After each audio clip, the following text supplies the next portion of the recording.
दोस्तों नमस्कार, स्वागत है एक बार फिर से आज की बड़ी और ताजा खबरों में। सभी खबरें सेलेक्टेड और काम की, बस आपसे निवेदन है कृपया वीडियो को लाइक कर दें, चैनल को सब्सक्राइब कर लें और घंटी बटन जो दबा दें। वहीं पहली बड़ी खबर, कृषि कानूनों के विरोध पर बोले पीएम मोदी, अस्थिरता के लिए हो रहे बड़े षड्यंत्र। ये आपको बता दें कि पीएम नरेंद्र मोदी ने बीजेपी के स्थापना दिवस के मौके पर कार्यकर्ताओं को संबोधित करते हुए कहा कि भारतीय जनता पार्टी ने बीते 41 सालों में देश के हर राज्य तक अपनी पहुंच कामयाब की है और इसके लिए कई पीढ़ियां खप गई हैं। इस दौरान उन्होंने लाल कृष्ण आडवाणी और मुरली मनोहर जोशी का जिक्र करते हुए कहा कि ऐसे लोगों के आशीर्वाद से पार्टी आगे बढ़ी है। उन्होंने कहा कि बीजेपी के लिए हमेशा से यह मंत्र रहा है कि व्यक्ति से बड़ा दल और दल से बड़ा देश। ये परंपरा श्यामा प्रसाद मुखर्जी से लेकर आज तक चली आ रही है। इस दौरान पीएम नरेंद्र मोदी ने कहा कि बीजेपी के कार्यकर्ताओं को समझना होगा कि आजकल गलत नैरेटिव गढ़े जा रहे हैं। नागरिकता कानून से लेकर कृषि कानून तक गलत धारणाएं गढ़ी जा रही हैं। ये लोग अपनी पराजय को स्वीकार न कर पाने की वजह से ऐसी धारणाएं बना रहे हैं। वहीं कुछ लोग अपने राजनीतिक लाभ के लिए ऐसा कर रहे हैं। इसके अलावा कुछ ऐसे लोग भी हैं जिनकी बीजेपी से जन्मजात दुश्मनी है। इन लोगों की फैलाई अफवाहों से हमारे कार्यकर्ताओं को सावधान रहना होगा और लोगों के बीच में सही बात को लेकर जाना होगा। प्रधानमंत्री ने कहा कि पार्टी के लिए सैकड़ों कार्यकर्ता पार्टी के लिए बलिदान दे चुके हैं। पश्चिम बंगाल और केरल जैसे राज्यों में हमारे कार्यकर्ताओं को धमकियां दी जाती हैं, उनके परिवार पर हमले होते हैं, फिर भी एक विचार के लिए डटे रहना और उसके लिए संकल्प के साथ आगे बढ़ना ही हमारी पार्टी की विशेषता है। पीएम नरेंद्र मोदी ने ऐलान कर दिया है कि इस बार भी पश्चिम बंगाल और असम में बीजेपी की सरकार बनेगी। और बड़ी खबर, बंगाल चुनाव में ईवीएम मशीन और वीवीपैट मशीन में हुई बड़ी गड़बड़ी। टीएमसी नेता के घर पर मिली ईवीएम मशीन, बवाल मचने पर आयोग ने किया सस्पेंड। यह आपको बता दें कि पश्चिम बंगाल में आज 31 सीटों पर तीसरे चरण का मतदान हुआ। वोटिंग के दौरान भाजपा और टीएमसी नेताओं के बीच में आरोप और प्रत्यारोप का दौर जारी है। हावड़ा के उलबेरिया में टीएमसी नेता के घर पर ईवीएम और वीवीपैट मिलने से बड़ा हड़कंप मच गया। चुनाव आयोग ने वहां के सेक्टर अधिकारी को सस्पेंड कर दिया। चुनाव आयोग ने बताया कि चुनाव अधिकारी तपन सरकार को निलंबित कर दिया गया। आयोग ने कहा कि यहां पर जो ईवीएम और वीवीपैट मिली थी उसे चुनाव प्रक्रिया से हटा दिया गया है। सभी के खिलाफ गंभीर कार्रवाई की जाएगी। इधर उलबेरिया में भाजपा कार्यकर्ता हंगामा कर रहे थे। आपको बता दें कि उन्होंने कहा कि टीएमसी ने ईवीएम मशीन में बड़ी गड़बड़ी की है और ममता बनर्जी की उम्मीदवारी को रद्द करने की मांग की है। और बड़ी खबर, बंगाल और असम में सबसे बड़े वीवीआईपी उम्मीदवारों की किस्मत हुई ईवीएम में कैद। ये आपको बता दें कि 5 राज्यों में विधानसभा चुनाव का आज सबसे बड़ा दिन था। असम की 40 और बंगाल की 31 सीटों पर वोटिंग हुई। बंगाल में जहां पर 8 चरणों में वोटिंग होनी है, तो वहीं असम में आज तीसरा और अंतिम दिन था। आपको बता दें कि बंगाल में 205 और असम में 337 उम्मीदवारों की किस्मत दांव पर है। इन राज्यों में कुछ सीटों पर सभी की नजर है। दरअसल ये सीटें अपने उम्मीदवारों की वजह से चर्चा में हैं। किसी सीट पर दिग्गज उम्मीदवार मैदान में हैं, तो किसी सीट पर समीकरण की वजह से मुकाबला बेहद रोमांचक है। आपको बता दें कि अब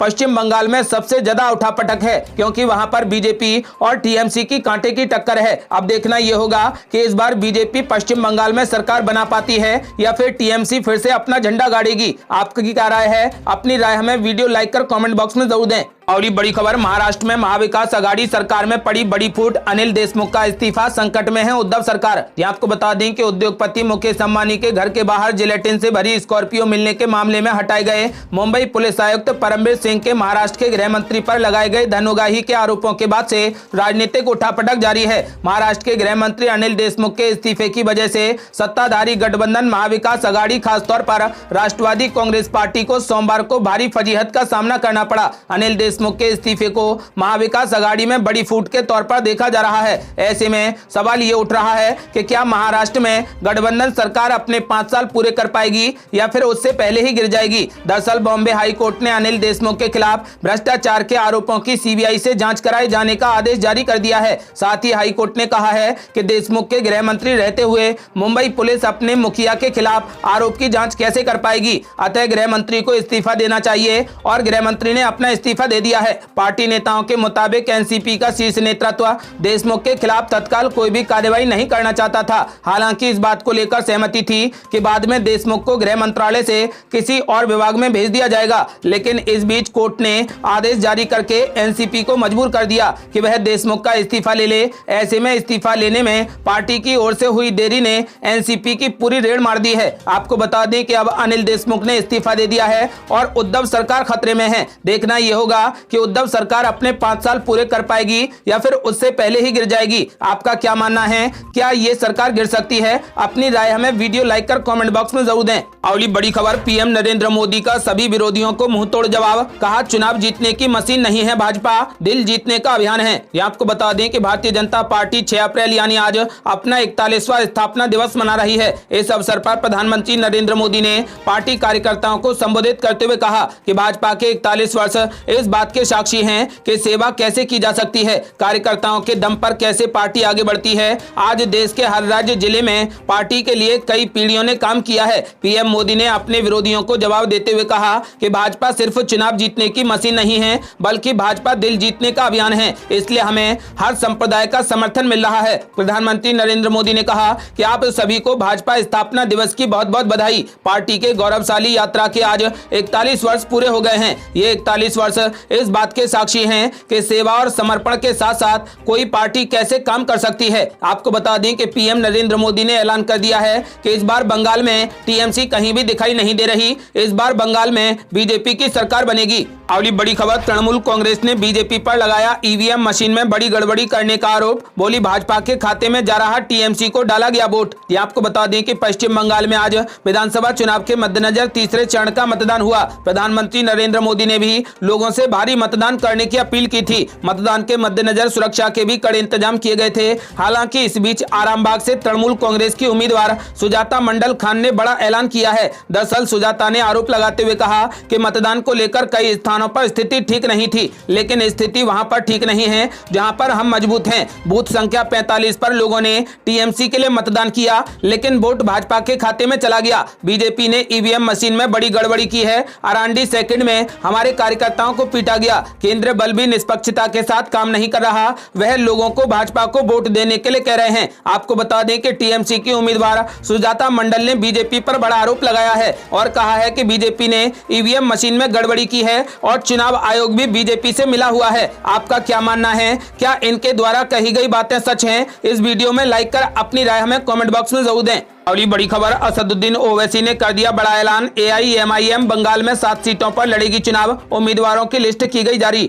आपको बता दें कि असदुद्दीन ओवैसी की पार्टी एआईएमआईएम ने बंगाल रण में कूदने का फैसला कर लिया है। एआईएमआईएम भी पश्चिम बंगाल विधानसभा चुनाव में अपने उम्मीदवार उतार रही है। 3 चरण के चुनाव के बाद एआईएमआईएम ने अपने 7 उम्मीदवारों की लिस्ट भी जारी कर दी है। ये उम्मीदवार 10 अप्रैल को होने वाले चौथे चरण के चुनाव में अपनी किस्मत आजमाएंगे। बीते कुछ दिनों में ओवैसी ने कई बार बंगाल का दौरा किया है। ओवैसी के चुनाव लड़ने के फैसले पर कहा जा रहा है कि एआईएमआईएम टीएमसी की वोट में सेंध लगा सकती है। दरअसल बंगाल में मुस्लिम वोटर्स की संख्या लगभग 30% है और ऐसे में उनकी भूमिका अहम हो जाती है। बिहार में भी 5 सीटों पर एआईएमआईएम ने जीत दर्ज की है। देश की अनेक सेकुलर पार्टियों और मुसलमानों के अलग अलग समूहों की तरफ से ये आरोप लगाए जाते रहे हैं कि असदुद्दीन ओवैसी बीजेपी को फायदा पहुंचाने के लिए चुनाव मैदान में जाते हैं। ओवैसी पर आरोप लग रहा है कि उनके चुनावी मैदान में होने से वोटों को ध्रुवीकरण बढ़ता है और जिसके नतीजे में बीजेपी को फायदा हो जाता है। आपको बता दें कि इस बार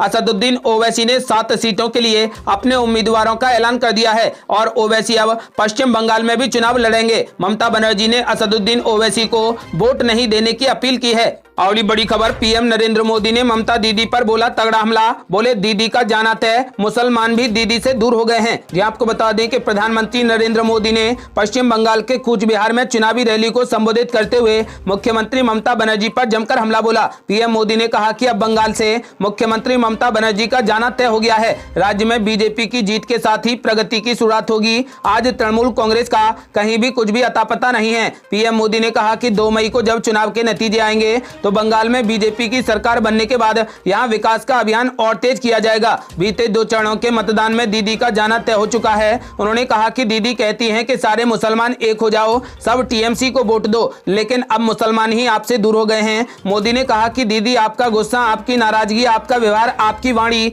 इन सबको देखकर एक बच्चा भी बता सकता है कि दीदी आप चुनाव हार चुकी हैं। पीएम मोदी ने आगे कहा कि जब आपकी पार्टी घोषणा कर देती है कि दीदी अब बनारस से चुनाव लड़ेंगी तो कोई भी व्यक्ति बड़ी आसानी से समझ सकता है कि टीएमसी का सुपड़ा साफ होने जा रहा है। दीदी को राजनीति करनी होगी तो बंगाल के बाहर जाना होगा, ये आपकी पार्टी बोल रही है। दीदी आप वैसे तो चुनाव आयोग को गालियां देती हैं, लेकिन हमने ये कहा होता कि सारे हिंदू एकजुट हो जाओ, बीजेपी को वोट दो, तो हमें इलेक्शन कमीशन के 8 से 10 नोटिस मिल गए होते, लेकिन आपको एक भी नोटिस नहीं मिला है। पीएम नरेंद्र मोदी ने ममता दीदी पर हमला बोलते हुए कहा कि दीदी इस बार बंगाल से जा रही हैं और बीजेपी की सरकार बनेगी। और ये बड़ी खबर, कोरोना की दूसरी लहर का कहर, फिर महाराष्ट्र से लौटने लगे उत्तर भारत के मजदूर, कंपनियों में ताला लगने के आसार। ये आपको बता दें कि कोरोना की दूसरी लहर ने पूरे देश को अपनी जद में ले लिया है। हर तरफ खतरा फिर से बढ़ गया है। कोरोना ने ऐसी रफ्तार पकड़ी है कि पिछले साल सितंबर अक्टूबर के भी रिकॉर्ड टूट गए हैं। इस साल पहली बार देश में एक दिन में 1 लाख से भी ज्यादा मरीज मिले हैं। कर्नाटक, महाराष्ट्र, दिल्ली, छत्तीसगढ़ और झारखंड में हालात बेकाबू हैं। सबसे ज्यादा स्थिति महाराष्ट्र की खराब है। महाराष्ट्र में सख्त पाबंदियों के साथ लोग घरों में कैद हो गए हैं। ऐसे में फिर से पिछले साल वाली स्थिति पैदा हो गई है। महाराष्ट्र से बड़ी संख्या में लोग अपने अपने घरों को लौट रहे हैं। उत्तर भारत की सभी ट्रेनों में इस वक्त सीटें नहीं मिल रही हैं, इसलिए आपसे निवेदन है, कृपया मास्क पहनें और सोशल डिस्टेंसिंग का पालन जरूर करें। ये थी अब तक की बेहद बड़ी खबरें। आज के लिए बस इतना ही। यदि आप भी चाहते हैं कि कृषि कानून हमेशा के लिए रद्द हो जाएं और पश्चिम बंगाल में टीएमसी की सरकार बने, तो इस वीडियो को लाइक कर अपनी राय हमें कमेंट बॉक्स में जरूर दें। यदि आपने अभी तक हमारे चैनल को सब्सक्राइब नहीं किया है तो कृपया चैनल को सब्सक्राइब कर घंटी बटन जरूर दबा दें। जल्दी मिलते हैं बड़ी अपडेट के साथ, तब तक के लिए जय हिंद, जय भारत।